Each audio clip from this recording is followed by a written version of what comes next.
Okay, so let's get started. So what we did yesterday was to set up our individual AWS accounts, and we'll get offline with you to understand, how many of you were able to successfully set it up, how many of you need help, still need help with setting up your AWS accounts. Maybe we can do it today during the breakout session. I'll join the breakout sessions and we can probably look at those who are still facing issues. I can help with that along with your mentors. But today, what I really would like to get to is once now that we have set up our AWS accounts, I want to basically take you through how do we make use of it, how do we navigate through the console, and how do we start using it to provision resources. So when I say provision, this term is for creating. Provisioning means creating. Okay. Whenever I speak about provisioning, I mean that we will create some resources in the AWS account. Okay, but before we get into it, I just want to ensure a few things are done, right, from a housekeeping perspective. Let me share my screen.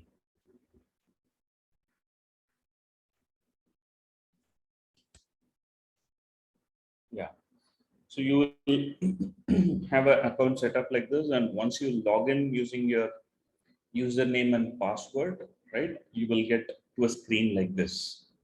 Okay. So once you get to a screen like this, what you need to do is you have to go to IAM. Okay. So this is the screen. This is the console. So once you get to the console, you will see the AWS icon here, and you will see this menu, which resembles very similar to what you see in the other aws.amazon.com. You will see all the services like analytics, app integration, so on and so forth, compute. Click on that and you will be able to get to the respective service console. Okay, so that you can interact with it and start managing that service. Okay, that's the way it works. Or there's also a shortcut here. You can use the search bar to type the service that you're looking for. Like if you are looking for EC2, just type EC2 and it's going to fetch all EC2 related services. And you can also click this and go on from there. Okay. And once you start using it, this AWS services that you see here will be a recently visited services, and all the services that you recently visited will be remembered in this. Okay. And you can just simply click this and go on from there. But apart from that, you have few other things in this landing page, such as build a solution, right? You can launch a virtual machine, simple plain vanilla virtual machine, 2-3 minutes, or you can build a web app using Elastic Beanstalk. So these are some simple wizards that AWS gives you so that you can just use this to provision services. Okay, and also you see here getting started. So these getting started, you can click this learn the fundamentals. It will take you to a page from where you will get to learn more of AWS cloud. And you can pick a learning path here. So for example, you want to do something on DevOps, right? You can pick a learning path. Okay, and then you can start your journey with it, right? For example, you want to launch a web application, you want to install a LAMP stack, and you have so many such tutorials available. Yeah, across the board, right? You have so many such tutorials. You can just open one of these and start. It'll have an automated way of it. It'll explain you how it works. At the same time, it will also have an automated way of something like a quick start. Okay, that's what is here. And you will see some small announcements on the right side in terms of new services, in terms of exploring other things, and you have a feedback. Okay. And also on the top right side, you see We have a few important areas that we need to focus on, right? This is basically a cloud shell. So once you click this cloud shell, it will take you to, so you just need to, anyways, it'll create a new cloud shell environment. It's nothing but a Linux shell that it provides, okay? Anyways, I'll not do that, I'll go back. And this is for any alerts and notifications that you have, right? Right now I don't have, this is to get help, support center. In case if you have issues with your account and you need to reach out to the support, you can click the support center, and you can start a live chat with one of the agents who is available. One of the engineers, support engineers who is available. Okay, this is very interesting, right? I'll come to this in a bit. But before that, I'll go here. So you see this is the account name, right? So that I gave. SSS RPL is the account name that I gave. RPL admin is the username. So once I click that, I get to see some important information about my account, right? So you see the account ID here. That is a unique account ID that is generated for your account. Okay, and that is not repeatable or repeated, and that's a very unique ID that each account gets, right? So that's how your account is identified. It's like your bank account, right? And it's like your mobile number. Okay, and then it tells you what user is currently logged in. Currently, I'm logged in as an IAM user, but in this case, if you have logged in as you're using the email ID and password that you created yesterday, that is called a root user. Okay, so the email ID that you created, that you used yesterday to create your accounts, that is called a root account, a root login. Okay, root login, remember, is it's like God. Okay, so root login, using root login, you can do anything with your AWS account. Okay, it has invincible powers. So it's like a God, it has God power. So remember that, right? So that is the reason you should never use root account or a root login for your day-to-day activities on your AWS account. You should secure it. I will tell you ways to secure your root login. When I say root login, please listen carefully. It is the email ID and password that you used while setting up your AWS account, while signing up for your AWS account. That is called root account, root login.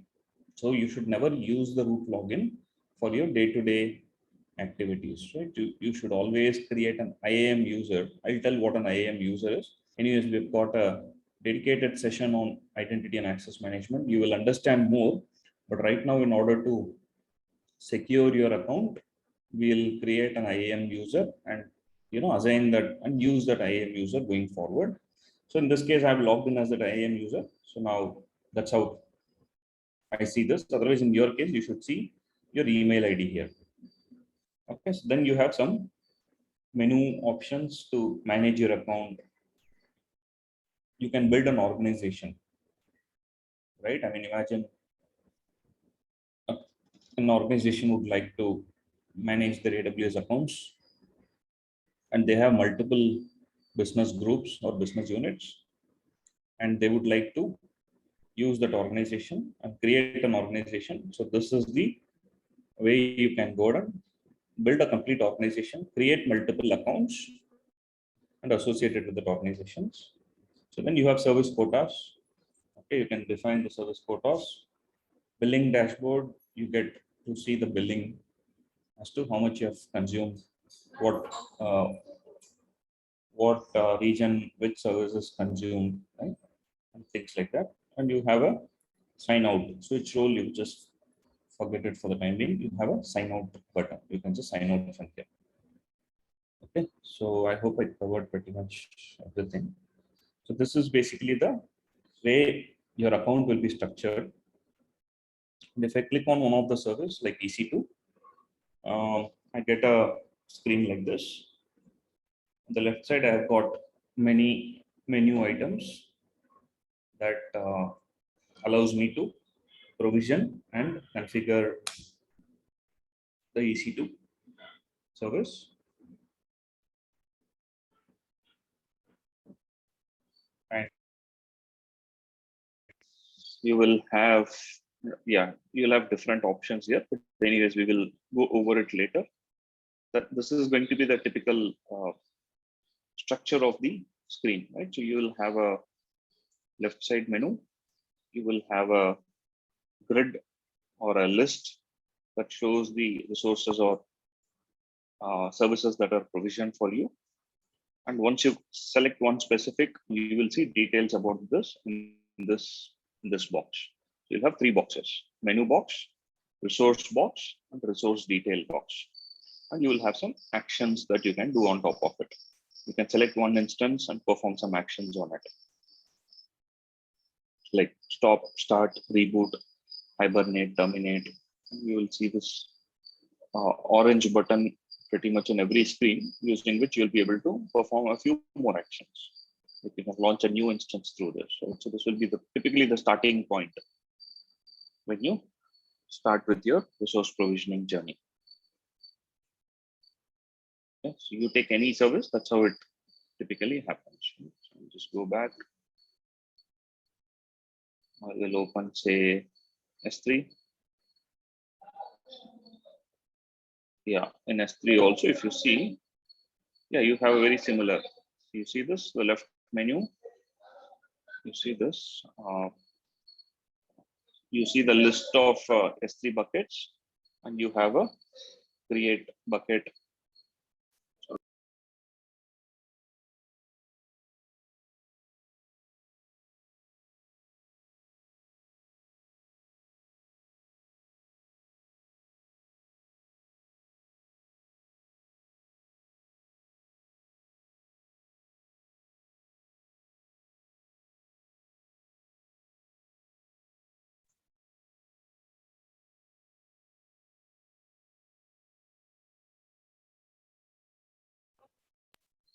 Yeah, and you will see this S3 buckets, and you will see this orange button. Okay, so that's how it works. Okay, so that's where we are. Then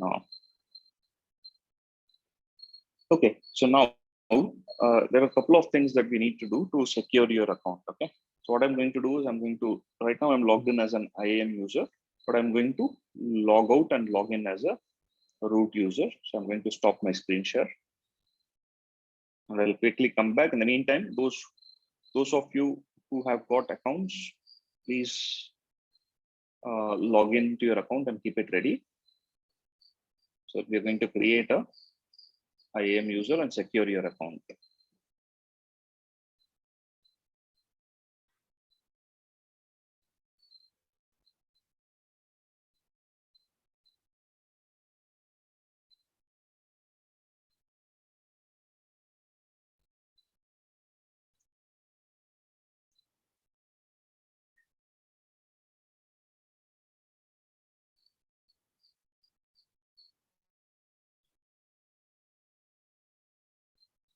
Okay, but before that,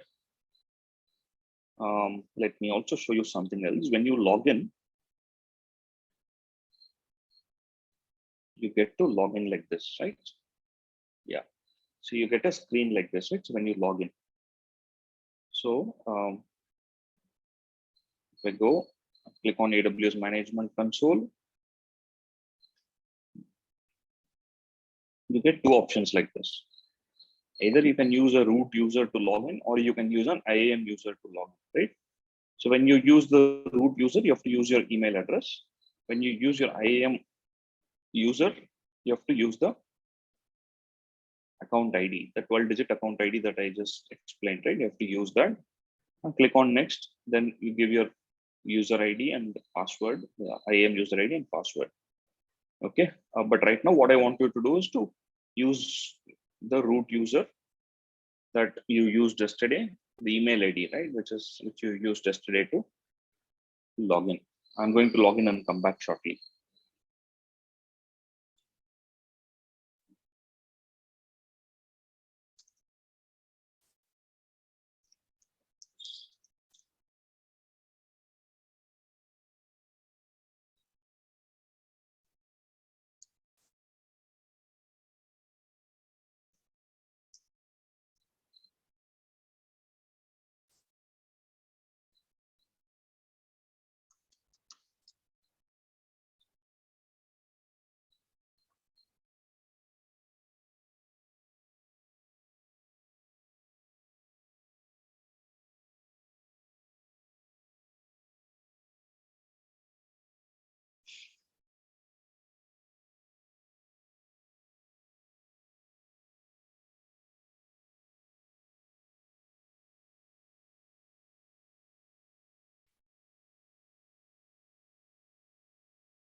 Please give me a second.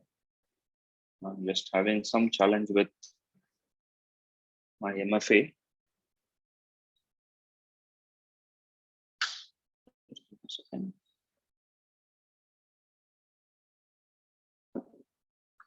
I had an MFA device and it got my mobile phone was changed and I lost my MFA device.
Okay, I'm almost done with it.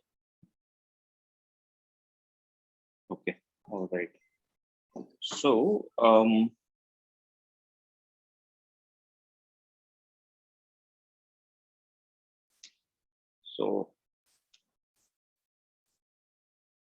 I hope you are all able to log into your respective accounts and ready.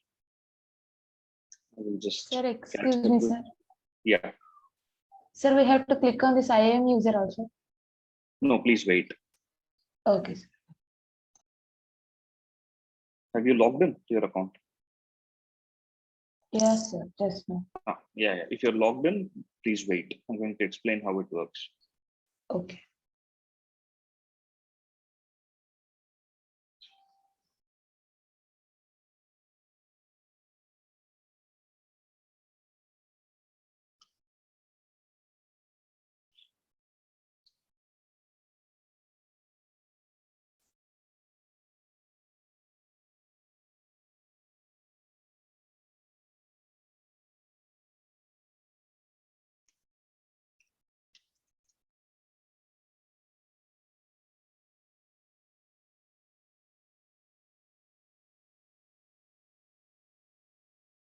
Okay. I'm going to share my screen. Yeah. So I have logged into my account using the root, right? So this is the root user. And if you see here, I just get only the account ID, right? I mean, earlier I had an IAM user below, right? Which said RPL admin, but I don't have that right now. I only have a account ID here. Okay, so now there are two things that I want all of you to do, right? One, I mean, either you can do it now or you can do it later during the breakout session. It's up to you, but it's very simple. Go to click on IAM, right? So go to IAM. Or you can search for IAM from this, right? Search for IAM. Once you get the list, click on that. Yeah, so you will see something like this. You will see a dashboard, something like this.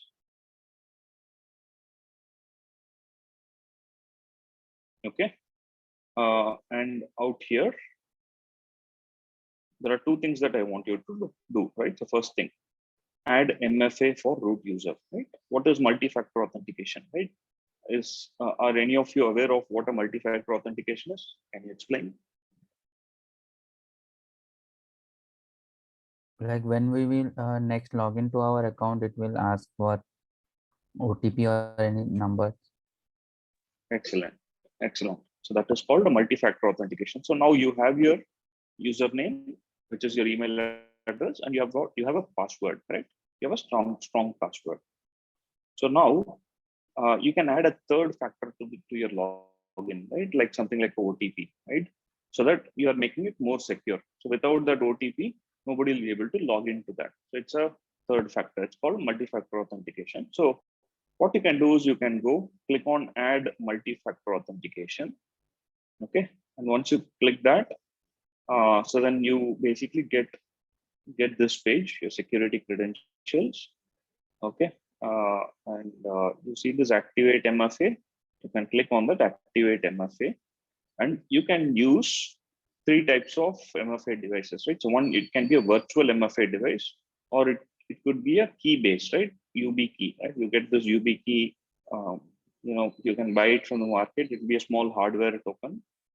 Okay. Or it can be any other external hardware device, which will be managed by an external infrastructure. Okay. But anyways, right now, what we are going to do is we are going to use virtual MFA, right? So now what I want all of you to do is to install Google's Authenticator on all your mobile devices.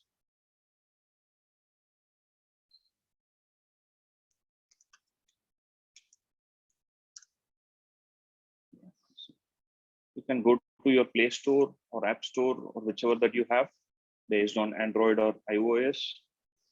I want all of you to install this Google Authenticator in your mobile devices and sign in with your existing Google accounts. Okay, I've done it at my end. Okay, so once you install the Google Authenticator, and once you sign in, right, it will ask you to add a new account, right? I mean, right, you won't have any accounts. You'll see a plus button there. Once you click the plus button, you will see two options: scan a QR code or enter a setup key. Okay, so you will see these two options. We'll come back to that. But once you click on activate MFA, you get this virtual MFA device, and I'm going to click on continue. Once I click on continue, it will give me this list, this page. It says install a compatible app on your mobile device or computer. What are the list of compatible applications? Click this. For virtual MFA device,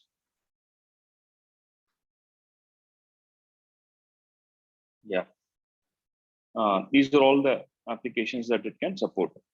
It can be Google Authenticator, it can be Microsoft Authenticator, it can be Symantec VIP, any of these apps. If you can install any of these apps, that should be fine. Okay, we'll have to sync the token with that application and get it. So I use Google Authenticator, but you can use Microsoft Authenticator as well. Okay. So now what it says is use your virtual MFA app and your device's camera to scan this QR code. Okay. So I have my Google Authenticator app. So when I click on plus button, and there will be a scan QR code option that will come there, which will immediately activate the camera. So what I'm going to do is I'm focusing my camera on this QR code window, and I'm going to click on show QR code and scan that QR code. Okay. Yeah, it's done. I've scanned the QR code. So now once I scanned, the account will be added in my Google MFA, Google Authenticator. So you will get two codes, right? I mean, it will keep generating codes every 1 minute. Okay. So now this is the code, current code. So after about a few seconds, this code will change. Okay. Now I got a new code. Enter the second code, 680690. Okay. And then click on assign MFA. Yeah. So it says you have successfully assigned virtual MFA. This virtual MFA will be required during sign in. Close. Okay, now I'm going to sign out and sign in now. Okay, let me just sign out. Yeah, I will say log back in. I'm going to use my root user.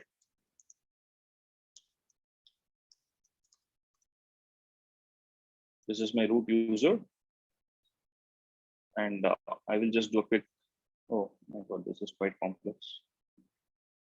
Okay. M1 PT WF. Okay. And then I'm going to give my password. So once I click the password, earlier it used to take me directly to the console, but now it is asking for another step. It is asking for multi-factor authentication. So now you have to open your Google Authenticator app and you have to select that particular account that you added in Google Authenticator, right? You will see, I mean, if you have multiple, you just have to locate which one is that. It will have Amazon Web Services, root account, MFA device or something like that. And you have to add the code that you see on the screen. Okay, changed, sorry. New code is 434. So once I add that new code, bravo, we have access to AWS Console. Okay, so this is something that I want all of you to do, but I'm going to delete my MFA access for now because I exposed my QR code on this video and I don't want that to be a cause a vulnerability to my account. So I'm just going to remove my access. Just a second.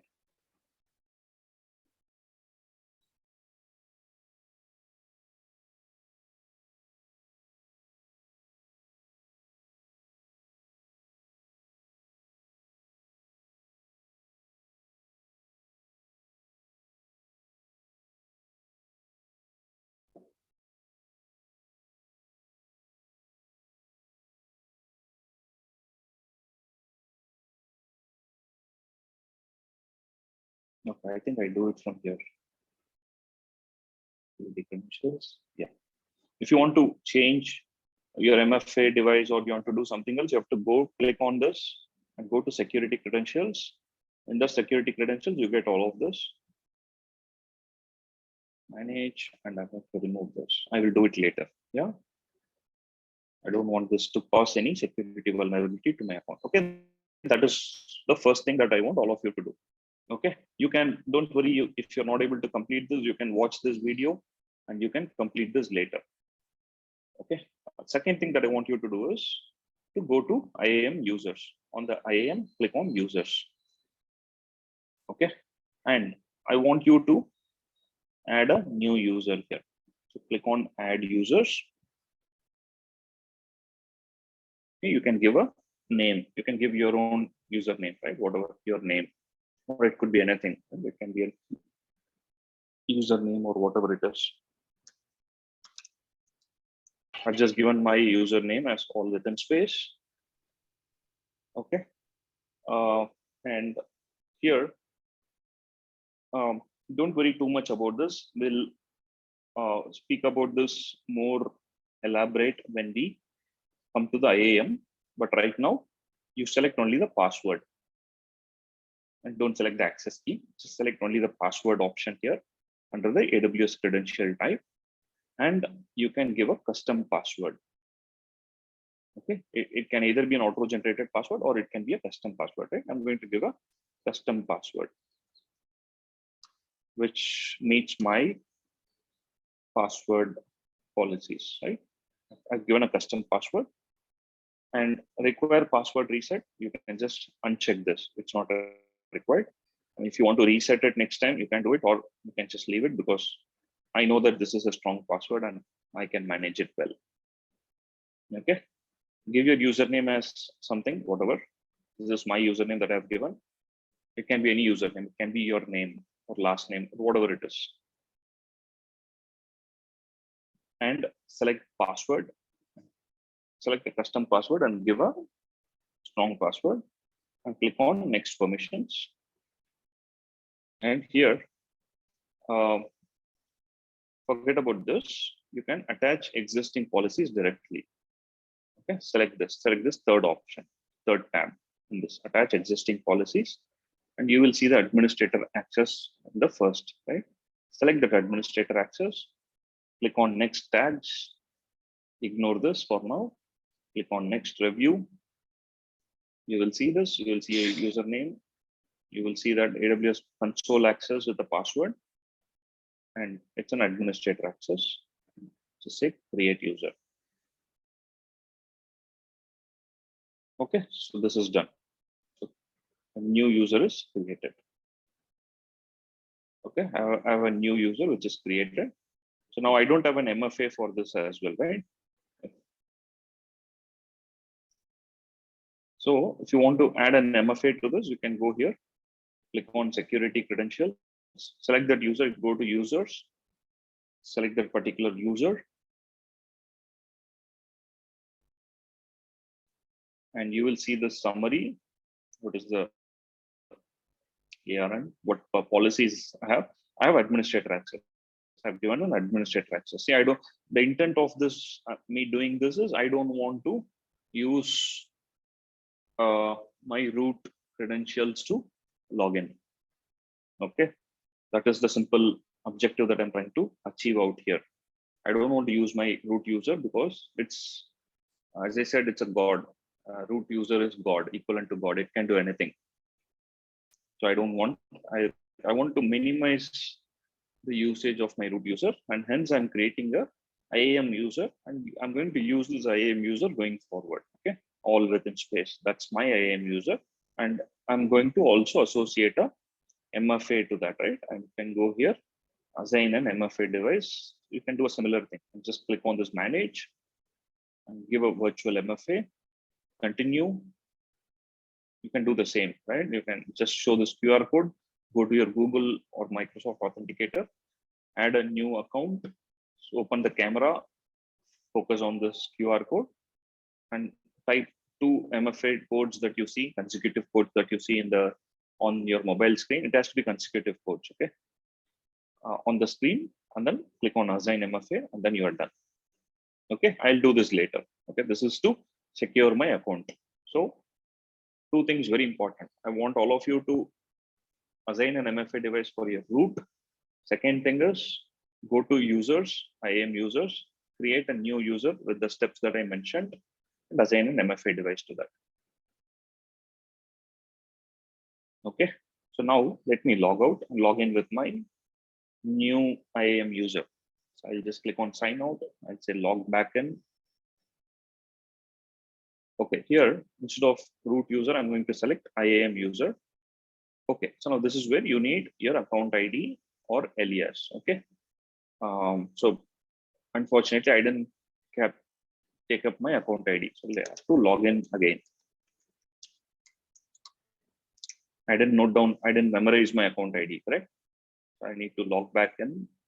Again, get a very complex code. I hope this is fine. Okay, cool.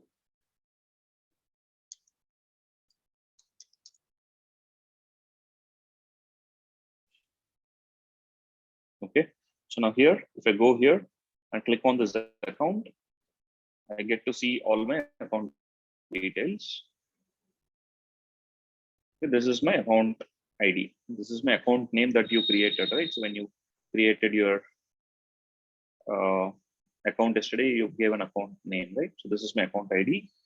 Okay, so anyways, I'm going to show you a simpler way of doing it. Instead of memorizing this account ID, what you can do is you can go to IAM. Either you can use that account ID, okay, where it's a 12-digit account ID. You can use this, or you can go to IAM.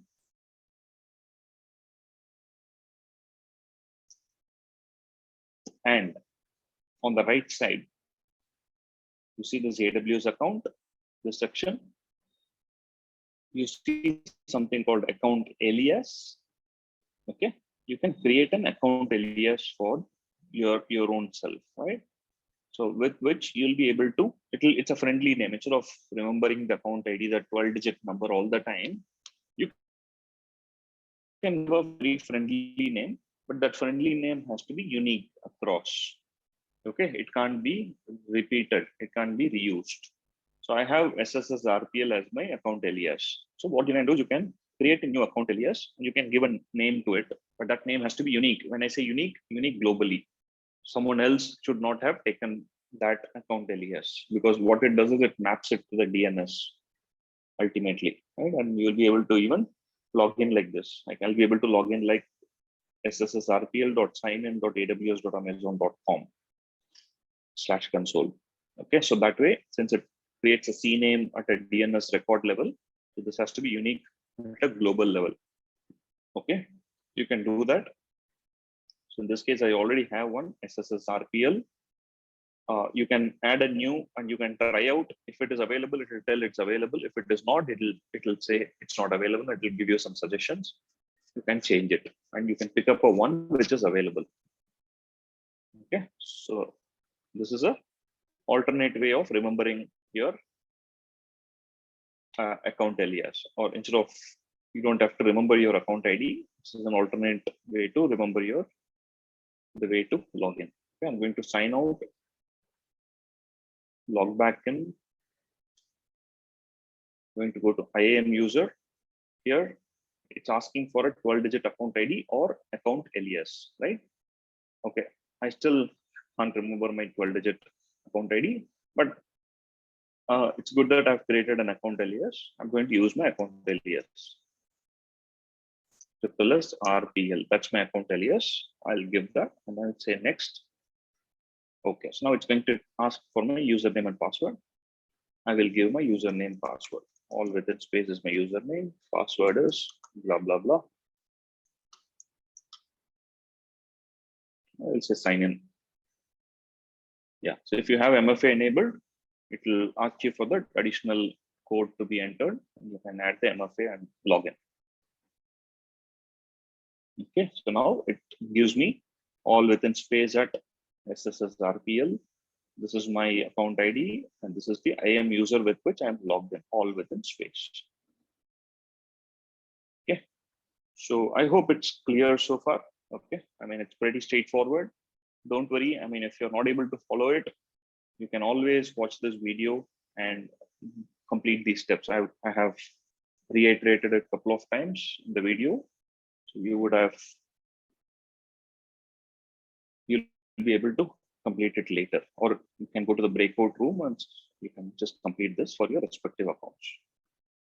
Okay, so this is the bare minimum stuff I want all of you to do today. Okay, that's okay. And also I want you to do one more thing, right? Log out and log in as the MFA. Okay, that's the last thing, because that's for to enable your billing.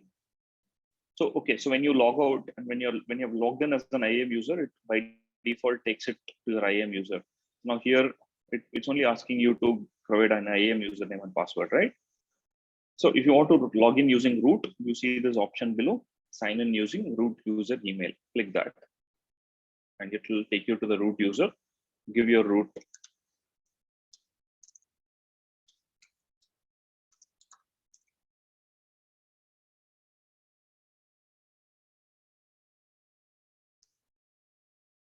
XY.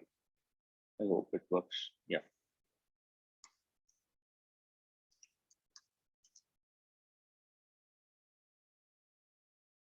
Yeah. Okay. So I'm logged in. So there is a way to delegate access to grant permissions on your account. Okay. So by default, so if I click on this, if I go to my billing dashboard, as a root user, I'll be able to see my billing. Okay, so this is my current billing. It will show what is my consumption so far, and what are the bill details and so on and so forth, right? As a root user, you'll be able to see, but for IAM users, this will not be available by default. Okay, even though you have given them an administrator access, they will not be able to get this. Okay, for this, you have to do some special thing. What is that you have to do special? You have to follow this step. Sign into AWS Console using your root user account credentials. On the navigation, choose your account name and choose my account. Okay, we'll do that. On this, choose your account. Small bro, I have a small query. Yeah. IAM user account ID and root user account ID will be same. Yes, account ID is always the same. Okay. You have only one account ID, but there are multiple users who can log into that account. You can create any number of users who can log into the account. Root user is the first email ID that you used while you provisioned your account, Okay. which has got So all access, 100% So if I access. create an alias, so the same thing will be applied to all the IAM users? Yes, correct. That alias is also unique across all the IAM users. Sure. Okay. Good question, by the way. Thank you. Sir, can we know where our account is logged in? Means how many devices or You want to know, you want to track your login activities, correct? yes, sir. Can so we do I'll it? come to that. You can. There's a CloudTrail. There's a service called CloudTrail that captures, all activity that happens to your account. I'll come to that a bit later. Yeah, but it's possible. Simple answer to your question is it's possible. Okay. Okay. So let me just come back to this. So here, you have to go to your account, click on my account, then next to IAM user and role access to billing information, right?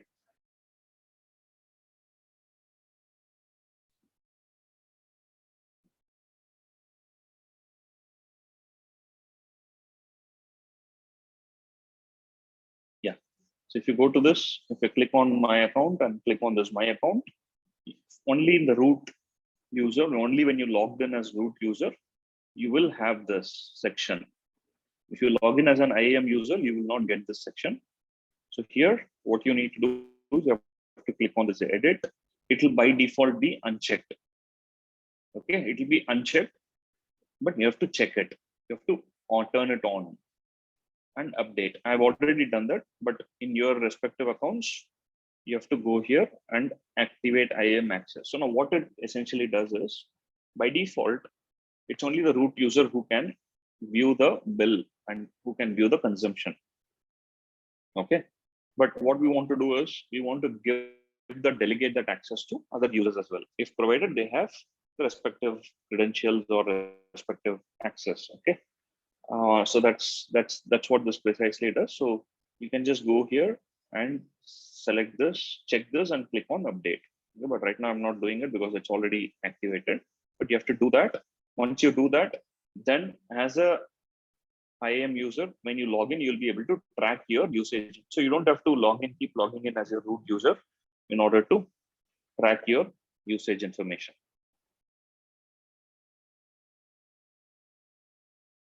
Okay, so I'll log in as IAM user, SSS RPL. So that's my alias. So again, I'm not sure who asked that question. So the account ID and alias are one-to-one mapping. Okay. So the account ID that you have, the 12-digit, which is unique, the alias that you create, which is also unique, they are married to each other, one-to-one. Okay. So they are tightly coupled and they are one-to-one mapping. So you either can use the account ID or you can use the account alias. Irrespective of whether you use the account ID or account alias, all of the users that you have within your account will use the same account ID or account alias. So you consider your account ID as your bigger box and your users are inside the account ID.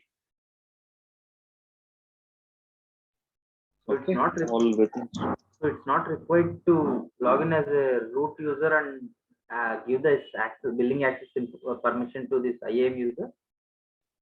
No, you don't have to, because the previous step, what I did, I'm actually delegating my billing access to any other IAM users who have got respective credentials. Okay, to access billing data. So now, in this case, if you remember, when I created the IAM user, I gave administrator access, correct? Yes. So now administrator access has got billing as one of its entitlements. Okay, it already has billing as entitlements, but in spite of having billing as entitlements, if you don't complete this step, right, the one that I just showed you, even though you have an administrator privilege, you won't be able to access the billing data. And only root user or IAM user? Actually, No, IAM user. root user will be able to access the billing data. Okay. Don't worry about root. All the time root will be able to access. But I created a new IAM user, correct? Yeah, IAM user using the some virtual medium. Actually, what is that billing is created, na? So actually only root user will be saying only billing showing, or like IAM user also we get Yeah. billing. Yeah, even IAM user can see the billing, provided you complete this step. Okay. Okay. Okay.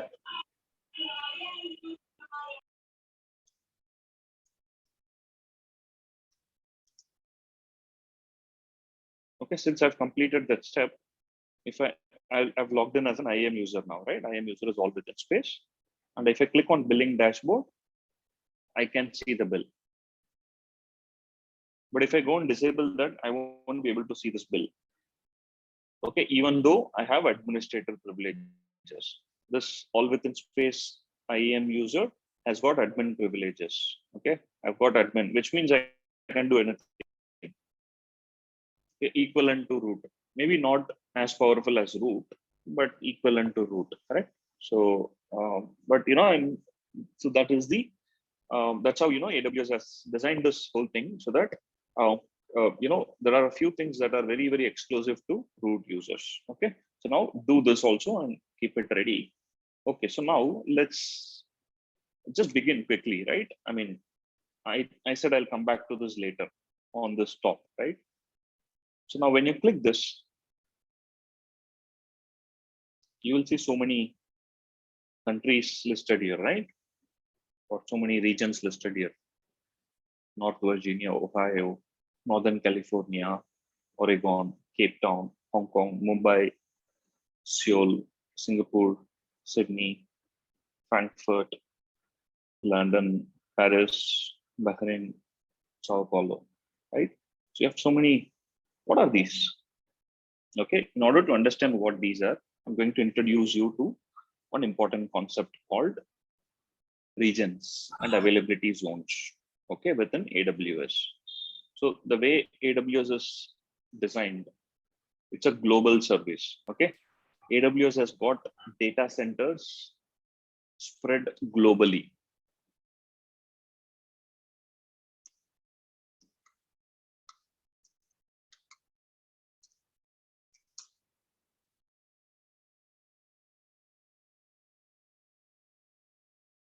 Okay, so if you see here,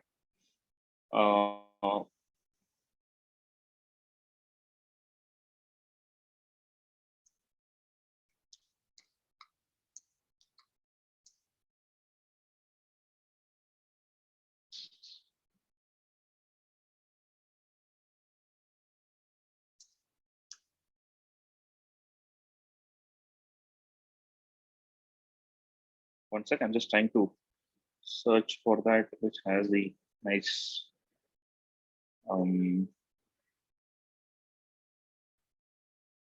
visualization of different infrastructures that AWS has.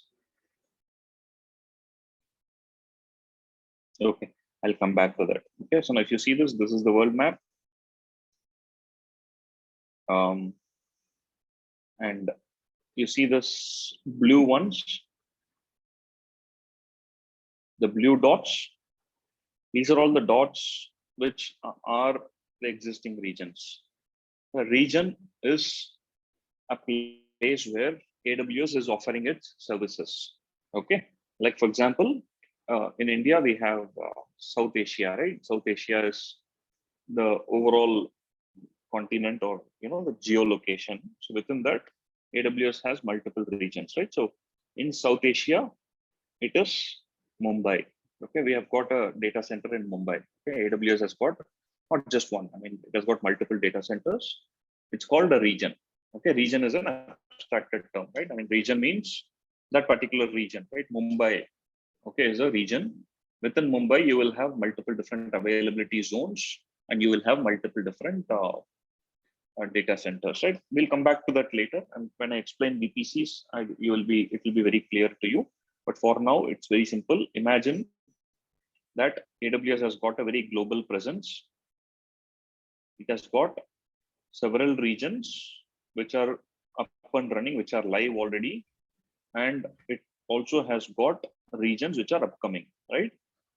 So for customers who are based out of India, can actually use Mumbai region.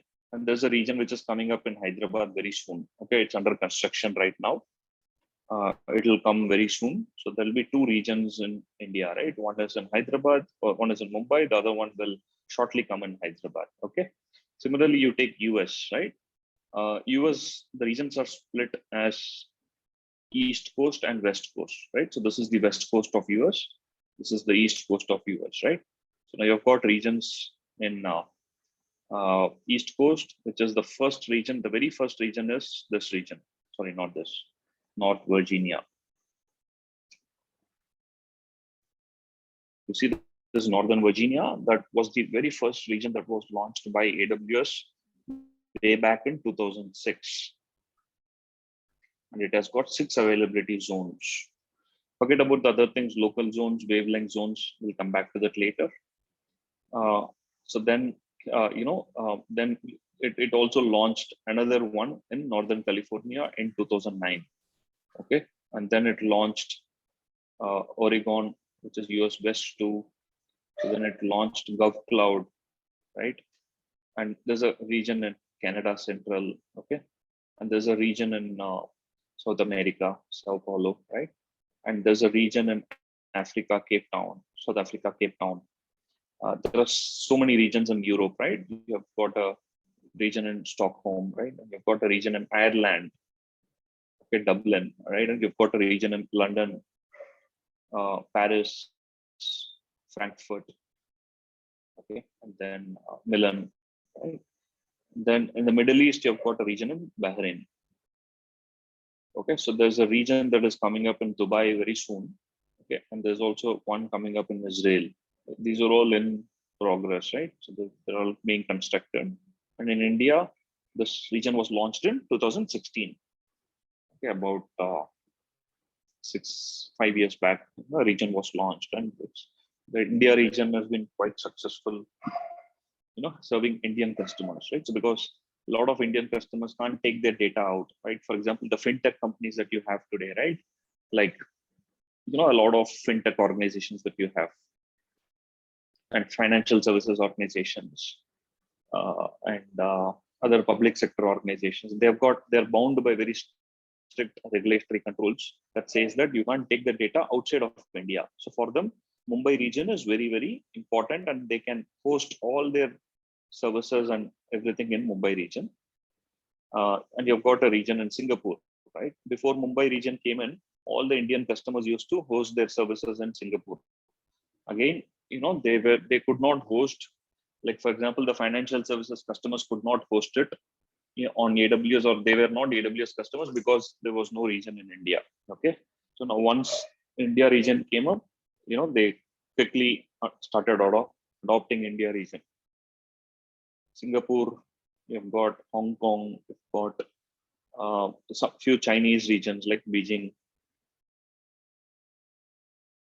Korea, right? Japan, Tokyo, and in Australia you have Sydney region, and there's one more coming up in Melbourne very soon. Okay, so this is the global infrastructure of AWS. Okay, so now when you go to the console, you will see all those regions here, and each region has got a unique code. US East 1 represents North Virginia. US West 2 represents Oregon. AP South 1 represents Mumbai. AP Southeast 1 represents Singapore. Okay, so now when Asia Pacific Hyderabad comes in, it will be AP South -2. Okay, this key that you see, right, AP South 1, that key will be used quite often in multiple things, right? So when you automate and when you write CloudFormation scripts, and when you use other tools, APIs and all, it's very important. CLI, it is very important to know this terminology. You have to use this AP-South one, which means it is Mumbai region. Even here, if you see in the console, you see this query string. I hope all of you are aware of what a query string is. So this is the URL, and anything after the URL question mark is a query string. You see region equal to US-East1. Okay. If I say US AP South 1, hit enter, it will change to Mumbai. Right? It will change to Mumbai, but I can also change it from here. I can just change any region from here.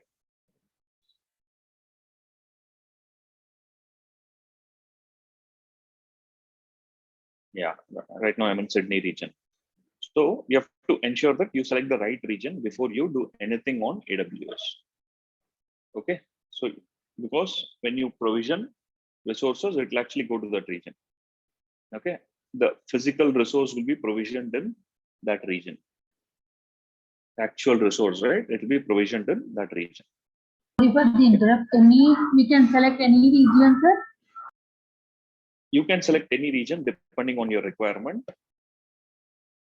But in general, I mean, for the sake of this session and this lab, you select Mumbai region because Mumbai is closer to us, right?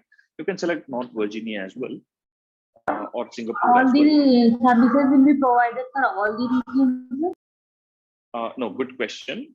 So basically, there are a few services which are not offered in all the regions, right? So some new services, right? But in general, if you take all the famous popular services such as EC2, S3, EBS, all of those RDS, they are all available in all the regions. Okay, but some new services that may come up, right? For example, which was recently launched, they are not available in all the regions. So initially, they're first tested. Usually, any new service that comes up is first launched in the North Virginia region.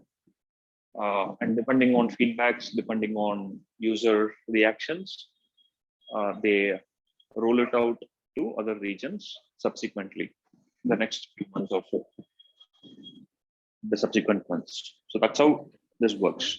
But good question. Not all the services are available in all the regions. You can actually look at the availability of a specific service in the region from the public documentation, right? So for example, I want to understand, workspaces, right?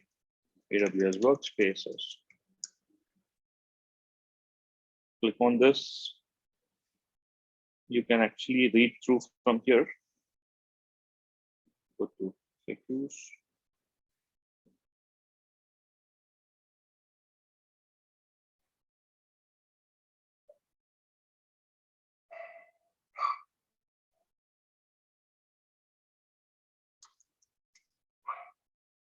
Yeah, in which regions is web access available? You'll see that web access is available in all regions where, excluding Asia Pacific and GovCloud, right? So there will be certain restrictions like this, right? So specific to each service. So you'll have to read this documentation and figure out whether it is available or not. Hello, sir. Yeah.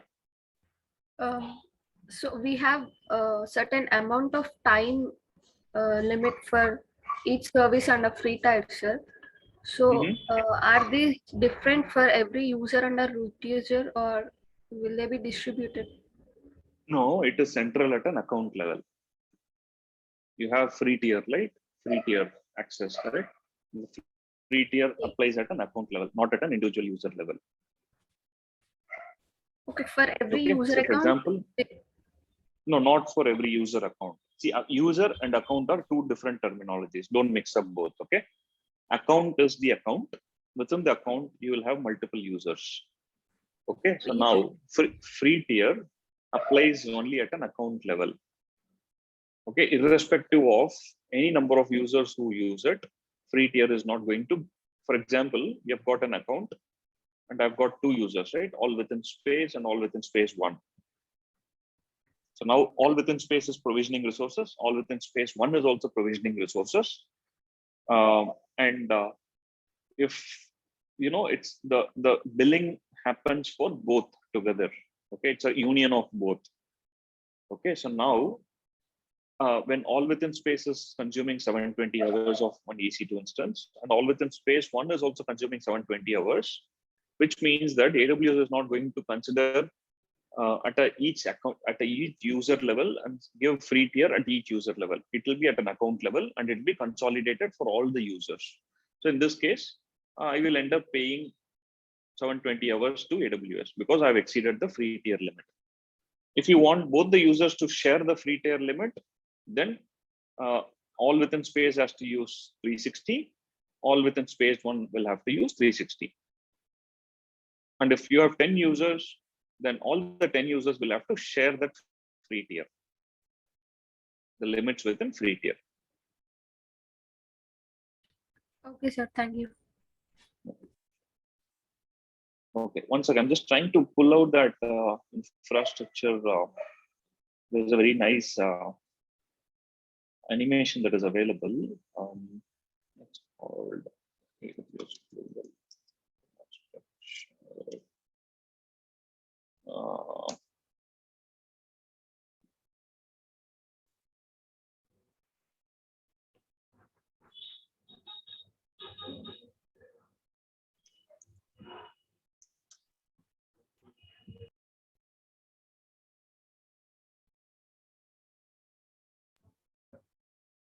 I don't know, probably it was taken off.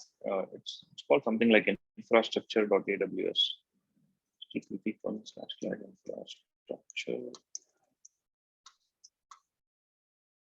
AWS. No. https://aws.infrastructure.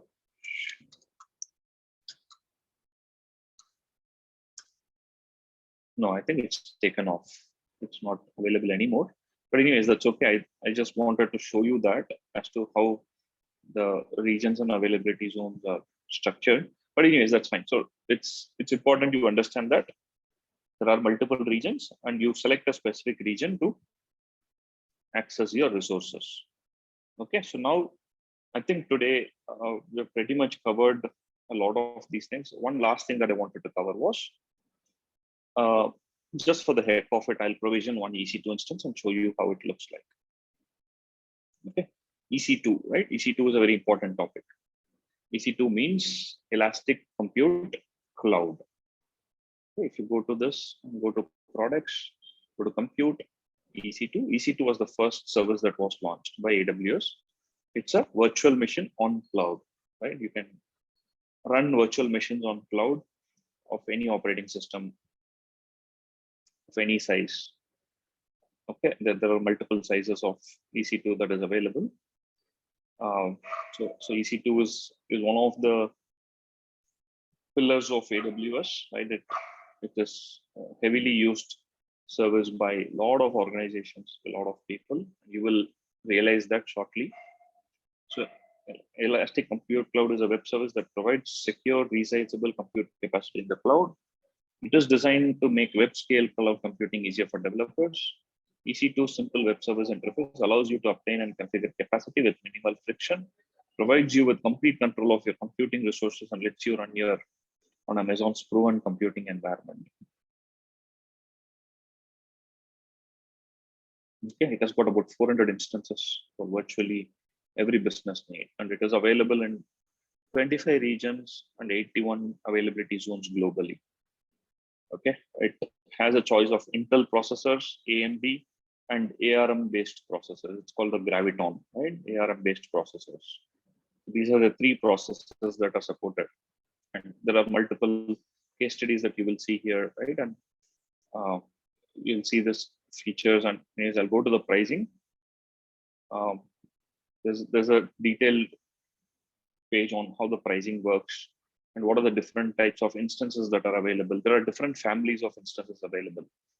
Something called general purpose, which is for general usage. You have something called compute optimized. What is compute optimized? It is for applications which are, or workloads which are CPU heavy, right? Which are CPU hungry, which needs more CPU cycles and which needs a lot of CPU power to it's constantly busy on CPU, right? For those applications, this is suited to go with the compute optimized. It can be C5, C6G, and so on and so forth, C4 and all that. And you have a memory optimized. This is for applications which are very hungry on memory, right? Which uses a lot of memory. Okay, large data sets, it processes large data sets in memory, like SAP HANA, right? And things like that. They can use this. Then accelerated computing, right? Like it has GPUs, right? How many of you know what a GPU is? So I'm sure there will be many gamers in this class. Graphical processing unit. Yeah, graphical processing unit, right? There will be so many gamers here. I'm sure, you know, I used to be a gamer many years ago, and I used to buy those NVIDIA graphics cards, and install it in my desktop. And I used to run some programs using that, some high performance programs using that. Okay, so today, you know, that's all available on the cloud, right? I mean, you can choose one of these instances, right, which provides you some of those GPUs using NVIDIA, right? And even it is used heavily in the AI ML space to build models, to train models. GPUs are being used today. Okay, so then you have something Excuse me, storage sir. optimized. Yeah. So I have a small doubt. Mhm. If we can take help of cloud to both build and train AI models, does it mean that using a low-power laptop which costs around 30,000, we can do the same task which is done by a laptop which costs around 1 lakh? Is it? Yeah, correct. That's correct. So, for example, I mean, you use your laptop, right? I mean, if you buy a 1 lakh laptop, Yes, sir. and you need higher CPU, right? I mean, you need more cores of CPU and you need Yes. more memory, right, to Yes, train yes. your model, correct? Yes, sir. I mean, instead of investing on the laptop, you can buy a 30,000 laptop or whatever 40,000 laptop, bare minimum, and you offload that to cloud, right? You buy some EC2 instances, Yes. and then you run your models on that EC2 instance for the duration that you want. Probably your model will run for say 1 week, 10 days or whatever, right? Yes, Use sir. it for that 1 week, 10 days. And then once the model is trained, then you take the corpus out and then you delete the instance, EC2 instance. So that will be a cost effective option. So that's one of the use cases that a lot of organizations use, right? In fact, that's the general use case even for cloud, right? I mean, you don't have to keep running your infrastructure all the time, right? So when you buy an infrastructure for your Yes, sir. on-premise, right? So assuming you're starting a company and you need, you're building a rack, right? And the rack has got some, say 20 servers in it, 20 blade servers in it, right? I mean, you need to set up this whole infrastructure of your own, right? You need to buy, firstly, you need to look at a real estate and you need to furnish the real estate, right? Because if you want to build data centers, the data centers have to be of certain specific standards, Yes. okay? Yes. Which means that, you know, it has to be flood proof, waterproof, right? Earthquake proof and things like that, right? So now Yes. from that perspective, you have to make significant investment and you have to buy those servers and rack and stack those servers. And you have to have maintenance of those servers. Then you need to look for cooling for your data center, right? Yes, sir. Power cooling and all of this, right? So it involves a lot of capital expenditure. So now you don't have to really worry about that when you go to cloud. Yes. Okay, you just need an account like this, provision as many instances as you want, run your workloads. Once your need is done, just delete it, come out of it. Yes, sir. Same thing applies for AIML as well. Sir, another doubt. Yeah. Excuse me. Sir, if we can take advantage of cloud and we can do all things with low-powered laptop, then how? I mean, even today we have costing laptops which range from 70,000 and above. Then how are they being sold? Won't their market be affected because of cloud? No. Sorry, I didn't get your question. There was some disturbance there. Can you Sir, please repeat it? when if we have the advantage of taking help of cloud to do very sophisticated tasks using a low-powered machine, right? So max to max we can invest around 30 to 40,000 to buy a laptop, and we can have a cloud account and run everything we want on cloud. So I mean, with low infrastructure, then we can do very sophisticated things today. Even then, we have high-end laptop which cost around 70,000, 1 lakh. Means won't cloud business affect the laptop business? No, it will not, because see, the use cases are very, very different, right? I mean, see, your laptop or desktop is just a end user computing, correct? Yes. It's not a server side. It's not a server class computers, right? Yes. For example, I have this laptop, I have this Mac. I mean, this can't be a server, right? This is Yes, just an end user, like a mobile device, right? At the end of the day. Yes. But I mean, if you really look at enterprises or companies, they would need server class computing where it can provide a better resiliency, right? And it can, I mean, you won't be able to basically match the power of what your data center infrastructure provides with your end user computing. These are two different ends of the spectrum. Okay. Okay, I mean, you at the end of the day, you use your laptops or desktops just to access something, right? You're not Yes. going to use it to host your website. Are you hosting your websites on your laptop, desktop? No, Yes. you will not. In order to host your website, you need a server class machine on which you'll be able to host your desktop, or you'll be able to host your websites or your applications. Yes. So that's the difference there. Okay. It's not going to impact anything, but probably, one that I see is that, I mean, of late, a lot of companies are, allowing their employees to bring their own desktops, okay, bring BYOD. So as part of that, and then they give a desktop on cloud. Okay, you get a very similar desktop. Even you get Mac on AWS. Okay, Mac interface on AWS. So you get a very and that way, they can centrally manage it, and your desktop or laptop will just become a thin terminal. So, but in no way that is going to impact the end user computing business. Okay? End user computing business is a different ballgame altogether. The infrastructure, the data center infrastructure is a different ballgame altogether. Okay. Okay, all right. So let's just move on. So this is the EC2 page. So what I want you to do today is, apart from the activities that I've given you for today by watching this video, also go through this EC2 section, right, and read through about these instance types and so on and so forth. But now, just for the heck of it, right, I'm going to just provision one, just show you how easy it is to provision one, say Windows or a Linux virtual machine, right? So I'll just go to EC2. I will click on launch instances. And once I click on, don't worry about the details now, because I've got a very detailed lab sessions and class subsequently to explain you the each and every section of how to select an AMI and things like that. But right now, just watch the fun. That's more important, right? So I'm going to select Linux. I'm sure all of you have worked with Linux. Can you please raise your hands? Those who are not aware of Linux. Those who don't know Linux, or those who have never worked with Linux, please raise your hands.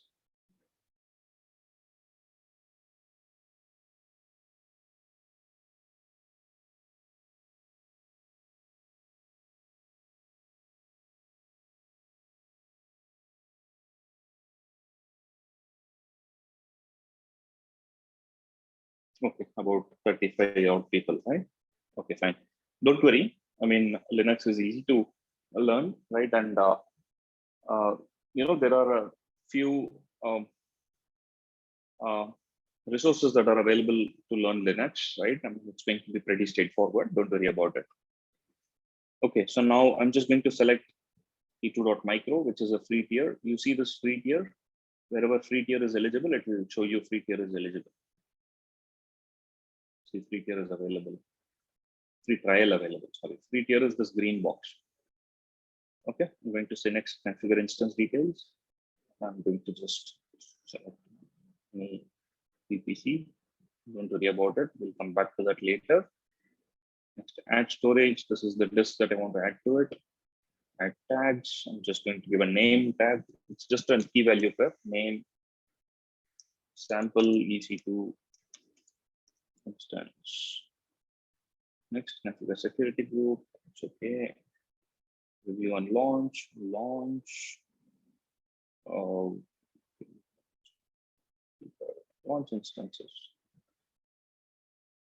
Okay, so now it's being launched. If you see here, this EC2 instance is being launched. It's currently in a pending state.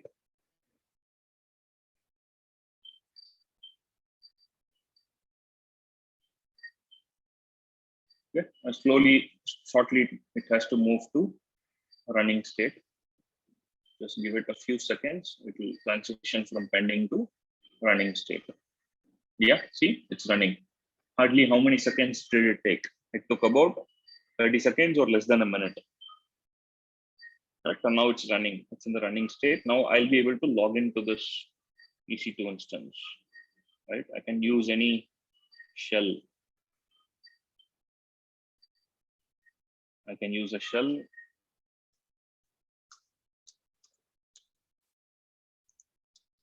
I can use a shell. I can just log into this EC2 instance by using an SSH command or using a putty. Right. I will come back to that later. Don't worry.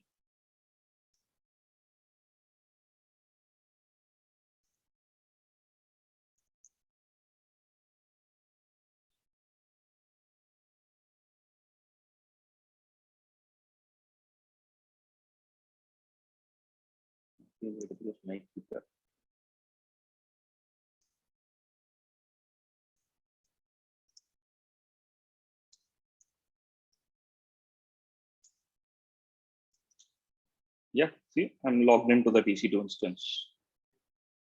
172.31.13.180. That's the private IP address of my EC2 instance. 172.31.13.180. And this is the public IP address. When in less than 1 minute, I was able to provision one EC2 instance, and I'm able to log into the EC2 instance, and I'm able to even access it. And I'm able to work with it. So that's the power of cloud. Right? I mean, this is not possible in an on-premise, right? You won't be able to, create something just like this and start using it, right? So that's the power of. That's why these are called hyperscalers, right? The word hyperscaler, hyper means what is hyper? Hypermarket. We have got a mall, right? Or we have got a huge shopping mall, right? Just got a lot of products and a lot of goods, right? So it's called a hypermarket, right? So in this case, these clouds are called hyperscalers, especially AWS is called a hyperscaler because look at the scale, right? I mean, it's quite huge. I'm not sure how many of you watched that video inside Amazon's data centers. Maybe I can play it for you now. But that's the scale, right? I mean, it kind of spreads to acres and acres, and it has got pods and pods of infrastructure available for consumers to consume it. It's all automated way, right? I mean, everything is automated. I mean, in this case, hardly had to worry about anything, right? I just had to go click on this launch instance, fill a simple wizard, and I'm able to provision a simple EC2 instance. Okay, so that's the power of this. Anyways, don't worry about the details of what I did within this. All of this is going to come later. Right now, I just wanted to give you all a spiel of the AWS automation, power of automation, and that will help you understand and appreciate the gravity of what we're talking about here, right? I'm going to deprovision it. Okay, I'm going to say terminate. Okay, I select this. This is what I told you last time, right? I mean, this is the menu, left side menu. These are the resources. Once I select one resource, I can see the details of it below. There'll be multiple tabs here. And I can perform some actions on it, right? So in this case, I go to instance state and say terminate instance. It's going to ask me, yes, terminate, go ahead and terminate. Okay, it's going to just delete that instance. And it's going to kick me out of this session. Yeah, see, connection to 52 56 closed, right? It's kicked me out of the session. Yeah, and it's going to terminate this. In a minute, you will see that it's currently shutting down. You will see that it is terminated. Okay, so while this is getting terminated, let's come to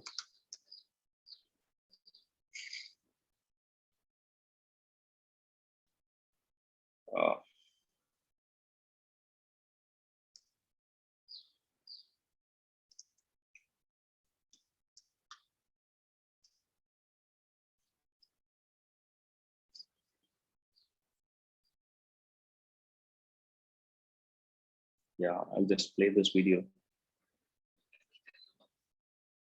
Just a second. I think I need to share the audio as well. Okay, let me just stop this and come back.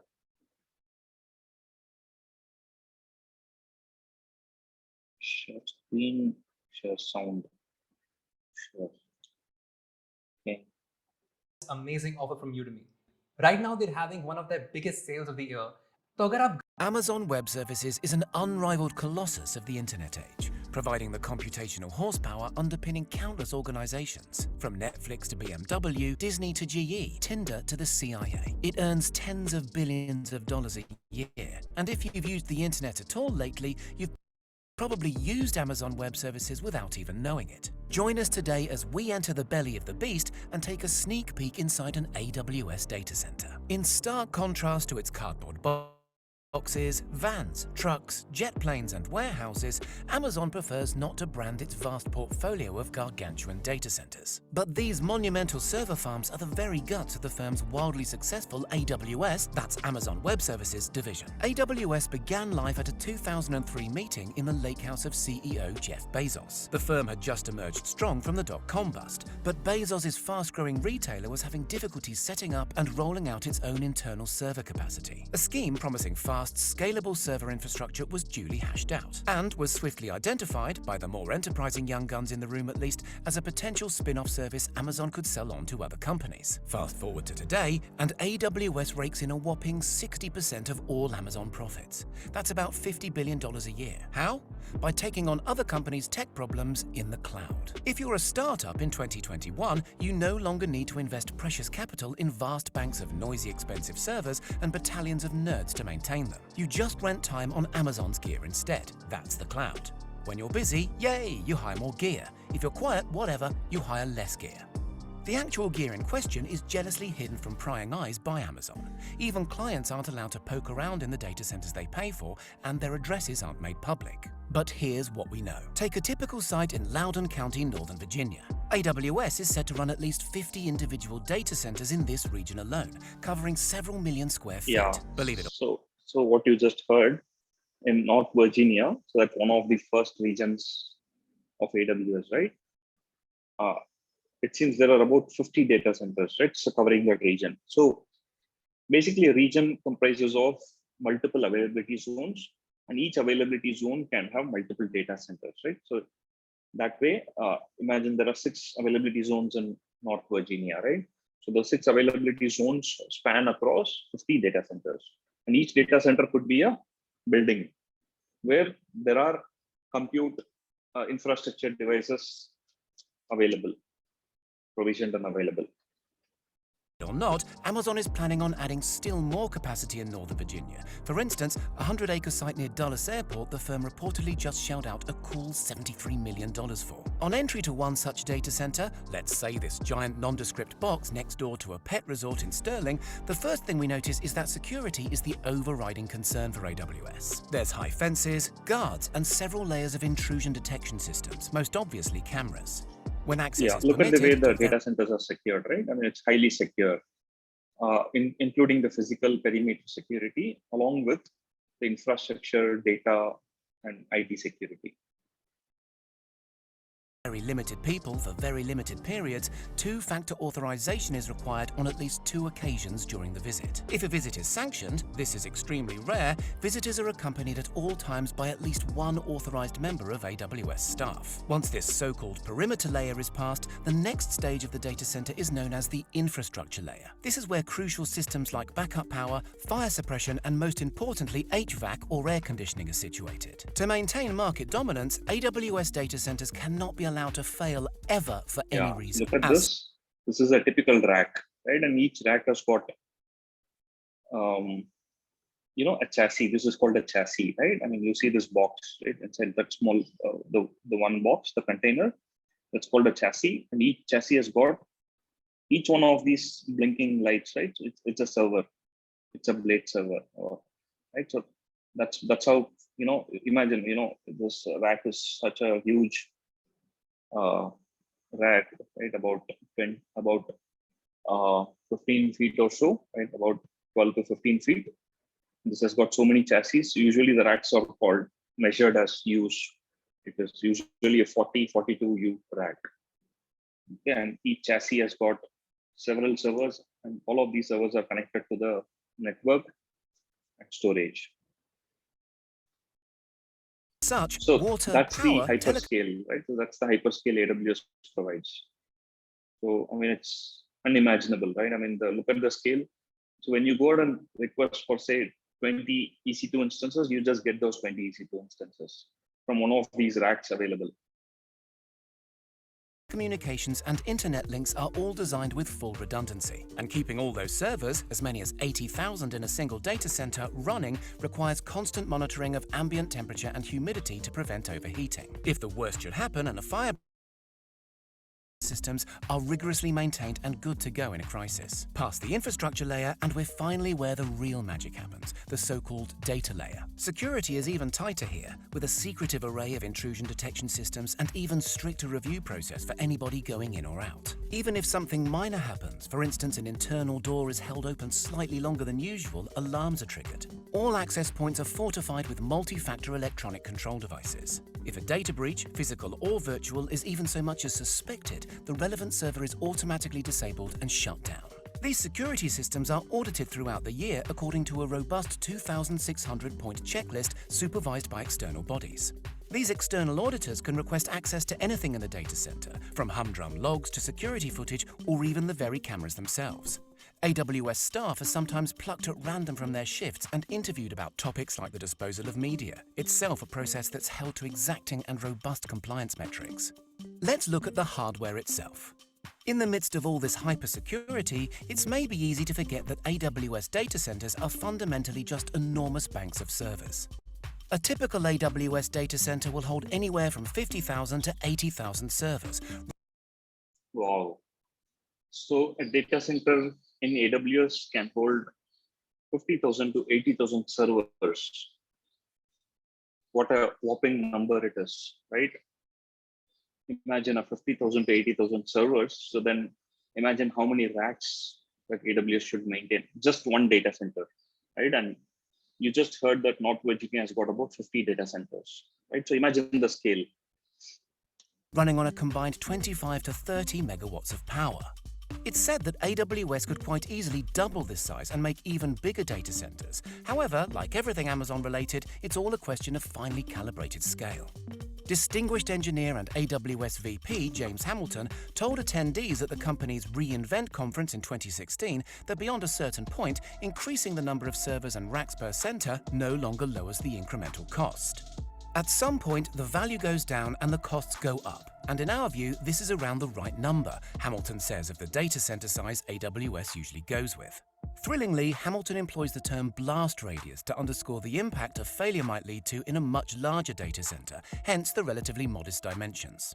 Still, 80,000 servers is plenty, designed to take in, according to Hamilton, some 102 terabytes of data each and every second. Significantly, the engineer also hinted that the bandwidth within the center is wildly higher even than that. Ever evangelists for vertical integration, Amazon have made great strides in streamlining and perfecting the servers themselves over the years.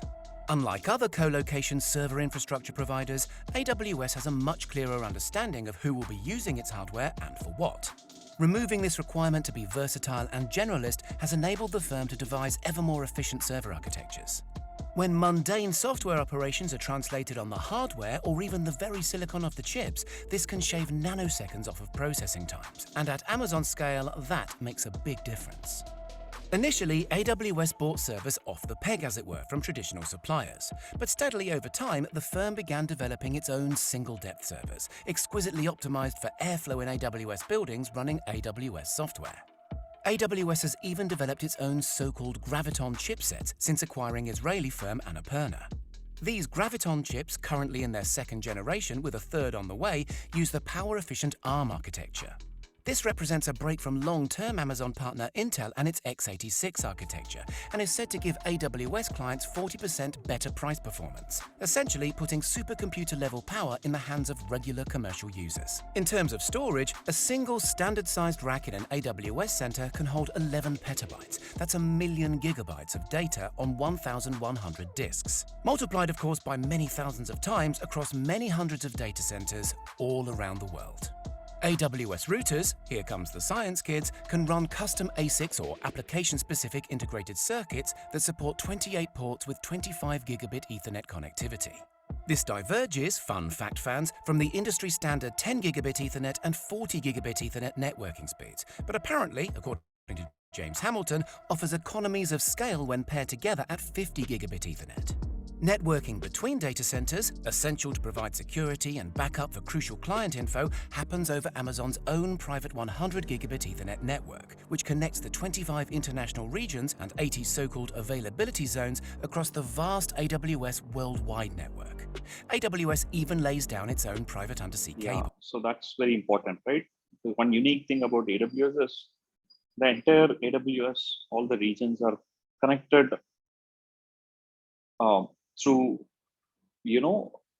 cross-country, cross-continent undersea cables, right? So that's called the backbone. It's called the backbone of AWS infrastructure network, global network, right? So you see this, there are private undersea cables that AWS is running, which connects continents. But back to our data center. Cooling is an overriding priority, and to minimize environmental impact, AWS, in particular in Loudoun County, Virginia, set out to use as much reclaimed water as possible. This stops the company hogging all the precious local drinking water, which would obviously be a PR nightmare. Loudoun Water, the local utility, are happy to provide this reclaimed water at a competitive rate. AWS pays serious taxes here, but it's worth noting that elsewhere, AWS has installed its own on-site water treatment systems. These prevent pipes clogging up with mineral sediment, which in turn causes costly hassle and delay. And if you think that's crazy, the company has even started developing its own power substations. All those servers use a fair bit of juice, so instead of waiting for slow-moving traditional power companies to develop infrastructure to keep all those all-important racks humming at all costs, AWS simply builds electric substations itself. Day-to-day operations within the data center are described by some ex-technicians as being akin to an ER department for computers. With that much hardware, inevitably things seize up, stop pinging, or require a reboot. Fault finding and upgrading equipment is left to a small army of techs who follow rigorously drilled playbooks that cover almost any conceivable eventuality. Metrics are set by supervisors, encouraging teams to complete tasks quickly and efficiently. Some have complained that the working environment is cold, and it's certainly very loud. In the future, we can expect to see more and even louder AWS data centers come online. From early 2020, a new AWS center opened in the Northern Virginia area alone every 3 months, totaling around 1 million square feet in footprint, and that's just one area. All in all, it's quite the numbers game. What do you think? Do these vast data centers get the credit they deserve for underpinning? Yeah, so amazing, isn't it? So such a hyperscale of data centers, right? And look at the amount of engineering marvel that has gone behind, building such huge data centers, right? Which can be used at a scale, right? At the internet scale. So that's what's called an internet scale, correct? So we just, when I just provisioned one EC2 instance, I mean, we just used probably one step of the capacity that is available in AWS, right? I mean, I just picked up one small dot. I just provisioned one EC2 instance. I just deprovisioned it, but it would have got provisioned in one of those, large data centers somewhere in one of those racks in one of those servers, right? Using the virtualization, power of virtualization. Okay, so going back, yeah. So what I want you to do today is very simple. So if you see, this is successfully terminated. Yeah. And the capacity is reclaimed back by AWS for this. So what I want you to do is, 4 things, right? So number 1, watch this video and do the, for your root account, enable the MFA. Okay, that's number 1. Number 2, create an IAM user with an administrator access, give a password, and also assign an MFA for that IAM user and start using that IAM user going forward for all your lab sessions. Number 3, enable the IAM delegation to that IAM user so that the IAM user will be able to see the billing information. That is the 3rd task. 4th task is go to EC2 page, the public documentation page, the product page, and go through, the specifications of EC2 at a high level, right? You can just go through the overview, features, FAQs. Okay, and when we come back with more details on, how to provision an EC2 instance, what settings you'll have to choose, what is the implication of each setting, what is the significance of each setting, we will review all of those and learn all of those later. But right now, I just want you to do these 4 activities for today, right? And you can get into your breakout rooms and start looking at some of these, right? And we'll have your mentors help you, right? In case if you have account related issues, mentors will help you sort it out. And I also intend to join the breakout room in about 10 minutes or so. And in case if any help is required, we can help you with it. And more importantly, I mean, this is a good opportunity, a great opportunity for you to learn one of the most important technological advancements of this current world, right? Of this digital world. So please, my submission is please, focus on some of these classes, and it's very important. And I'm sure, you will not regret this, right? I mean, you will learn a lot, right? And as you heard from the previous RPL alumni, right? You will not regret this. You will learn it, and I'm sure, this will help you with your careers, right? And the moment you say that AWS and you're able to speak about some of these services and some of these things that you have learned, I'm sure, this will land you in good jobs, right? And you'll be able to make a fulfilling career out of this. Okay, so that's the thing. And again, AWS is one of the market leaders in the cloud industry, right? So from that perspective, I mean, the kind of innovation that happens in AWS is always, steps ahead compared to others, right? So from that perspective, please ensure that, you don't drop off and you continue to hold the fort, right? There are more exciting things to come. There's more such learning, and you will appreciate really the learning that you're going to go through. Once you complete the project by the end of this curriculum, right, you will feel a lot more confident, and you'll feel quite excited to get into your next stages of career. Okay, so with that, let's kind of end this session for today. Sir, I have one question. Yeah, let's do one Sir, thing. where I get this video, sir? Yeah, videos, right? Yeah, so you will be given the access to these videos. So these will actually be uploaded in YouTube, and it will be given. The links will be shared with you. Yeah, can you share this link to videos? It's recorded videos. Yeah, you will be given these videos, right? So Yes, yes. Actually, you are. Have we recorded the previous sessions and uploaded? Yeah, previous section. Yeah. Okay, the previous sessions you have access, right? Okay, okay. This will be done shortly, right? I mean, let's complete this, and now once I think there's a bit of a processing time that's required, but you will have it by say second half today. Yeah. Thank you, sir. Thank you. I need actually what is that before also I am missing the classes actually, so I'm day before Sure. yesterday I can join this AWS Sure. class, so I can watch that video. Okay, sure.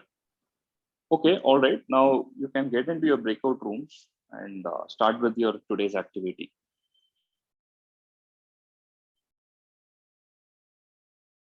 Yeah, mentors, Sairam, Sai Krishna, Ravi, can you please open up the breakout room? Sairam. Thanks, Anna.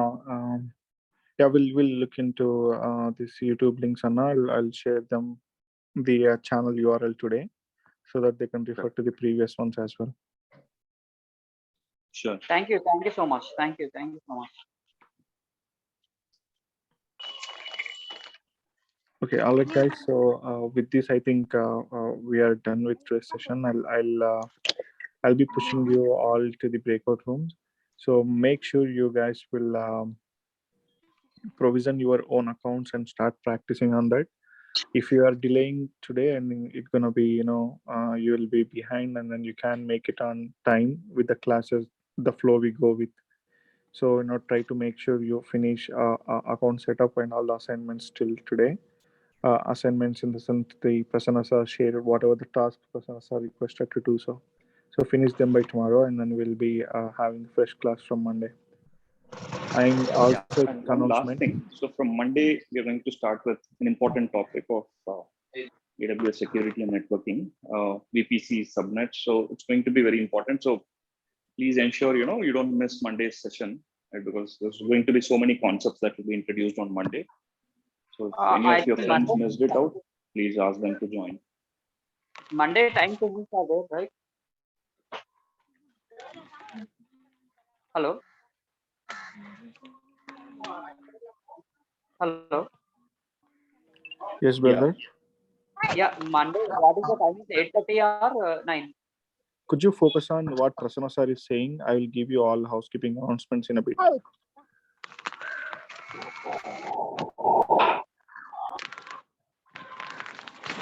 Okay, all right. So I think with that, let's take a pause for today's session. Right, please get into your respective breakout rooms and have a good day, good weekend. We'll see you all on Monday. Thank you. Yeah, yes, sir. Monday onwards. What is the time, sir? 8:30 or 9? No. So you will hear about it shortly. So please wait. Okay. The announcement will be made. Please hold on.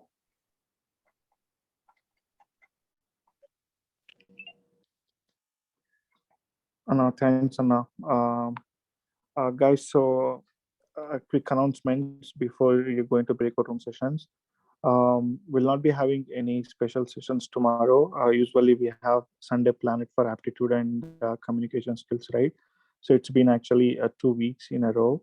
We as RPL team understand that we need a day off, and then if you are behind of anything, or if you are lacking of anything, please make sure you spend some time tomorrow and catch up with the things. If you have any questions, do let your mentors or your fellow friends know in your own WhatsApp groups, and one of us can help you out, or you with your friends can connect offline and discuss about the same. So tomorrow what time? Same like? Tomorrow it will be off. So Sunday we'll be having no RPL class.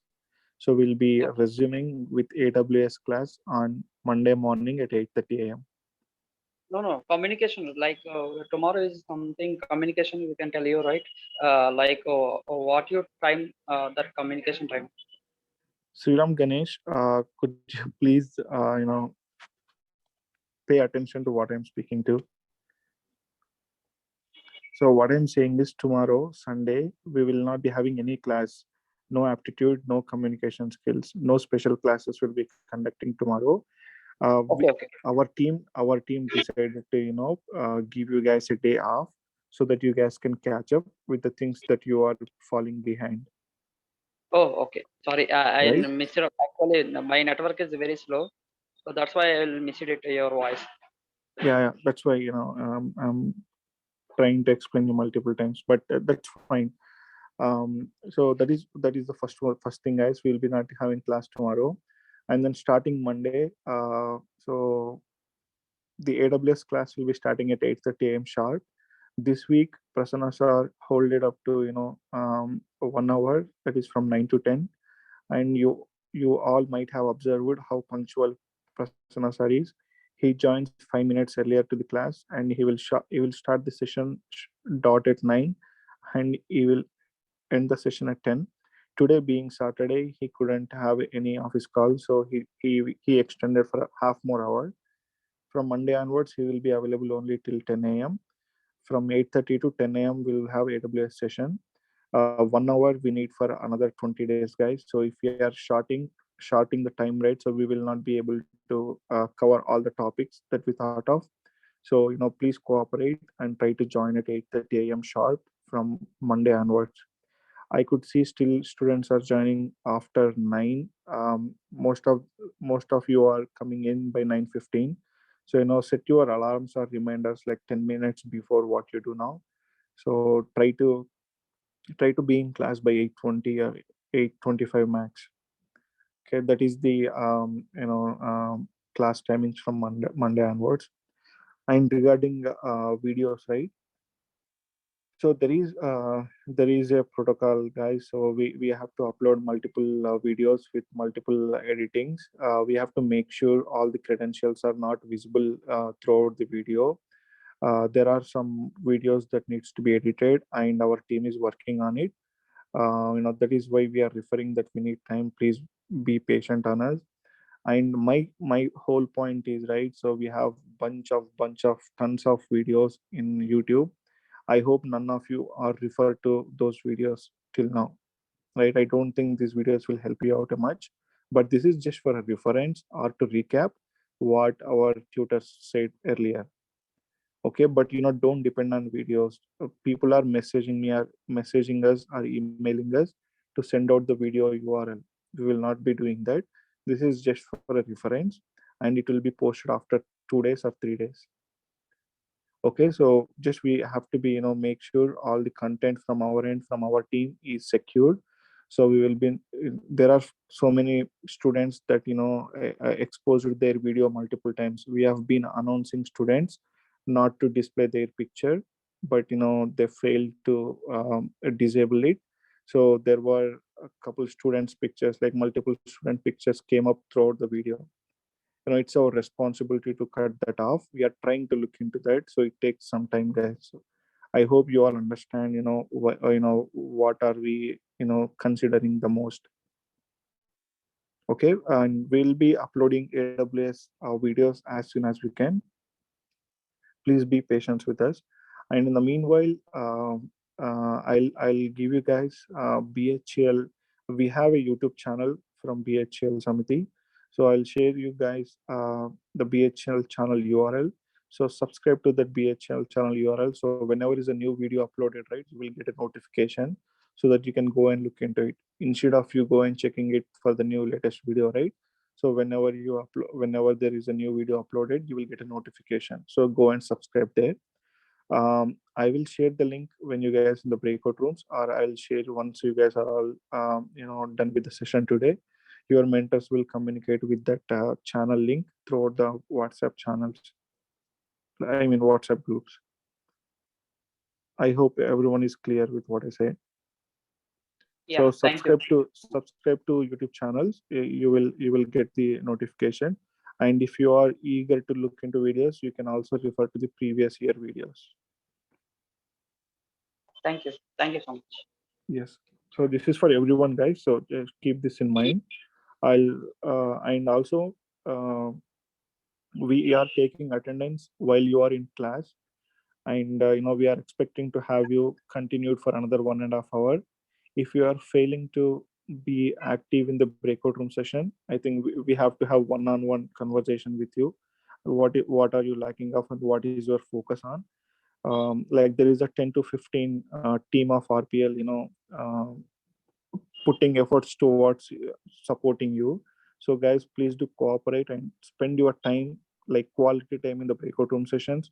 Brainstorm yourself, check check with your friends if you are not able to understand anything, or take it up to your mentor, so mentors will be able to assist you. Okay, so mentors will be there to help you out. If it's not, they will come to the tutor session. So one of the tutor will be whoever is on duty. They will join your breakout room session and they'll help you guys out.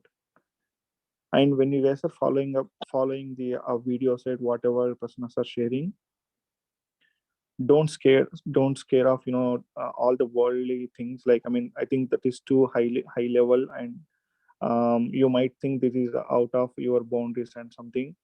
Guys, there is a reason behind every statement, every video, every topic that personas are sharing. So these are all the prerequisites that you need to know. So before you get into AWS field, right? So you need to understand what is this platform is, how the environment works actually. So you need to have a whole picture, like the clear idea of whole infrastructure. Then you will come to know, then you will have a good grip of this subject and knowledge. So listen whatever personas are is playing for, and also do follow after the class whatever you refer to follow. Okay, you replay it and understand what is it exactly, so that you will be having complete grip on that particular concept. Okay, but do not panic. It's we are here to help you out, guys, if you are falling behind for anything. Okay, and I'll not take any more time. I'll let the